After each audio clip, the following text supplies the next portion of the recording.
Hi boys and girls. Today in our literacy lesson we're going to have a go at doing a piece of writing, and we are going to be seeing if we can write our own non-chronological report. Remember, a non-chronological report is a report of information that can go in any order, but we need to make sure it's organised into appropriate sections. So today, to be successful, we're going to see if we can write simple sentences about a topic. We're going to see if we can use a range of conjunctions to extend our ideas, which we worked on earlier this week. We're going to see if we can consider the presentation and organisation for a non-chronological report, and see if we can suggest ways to improve our non-chronological report, perhaps by editing after we've finished it. So, in a non-chronological report, we need to have the following things. We need to have a title to explain to the reader what that non-chronological report is all about. We need to have subheadings, that's those different sections, to make sure that we've sorted our information correctly. We need to have interesting facts. There's no point writing facts which are boring, because you're not going to interest the reader. It needs to be exciting, it needs to be informative to the reader. Adjectives to describe nouns and adverbs to describe the verbs. We've worked on using descriptive language to make our writing more interesting this week, so that's something we can definitely work on. Using a range of conjunctions to explain ourselves, and of course we've got our coordinated conjunctions and our subordinated conjunctions. We need to use a mixture of each of those.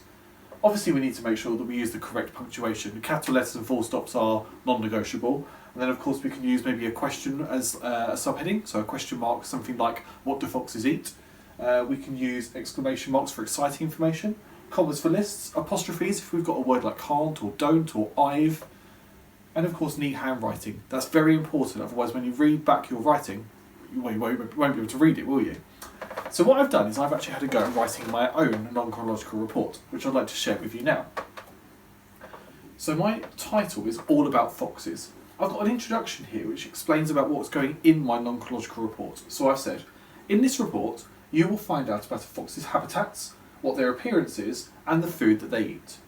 I've then got 3 sections of information, all of them with their own individual subheading, and all of my subheadings are questions. Remember, you can vary that. Rather than having a question for every subheading, you could have something exciting with an exclamation mark. You could maybe use some alliteration. Just make it exciting, but make sure that the reader will understand what that section of writing is going to be about. So in this section here it says, where do foxes live? The information says, interestingly, foxes can live in a variety of different habitats.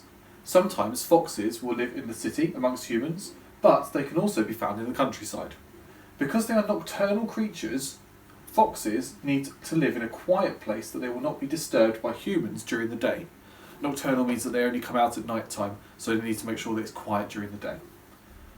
What do foxes look like? Red foxes are actually not red when they are born. Surprisingly, when they are young, they can be all sorts of different colours, including brown, white, golden, or even black. I've used commas there because it's a list of different adjectives, you see. They have a large fluffy tail which they can use to keep themselves warm in the winter. Their tail can also be known as a brush. And this last section here says, what do foxes eat?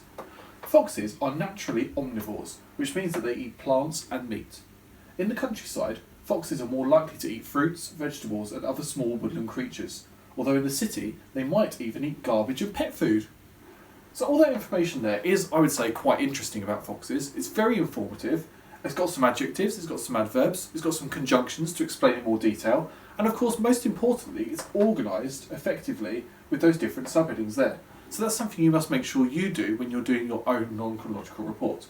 Now in a moment what I'm going to do is I'm going to put on the screen this text and this writing checklist, and you can use that, pause the video, for when you're doing your own non-chronological report.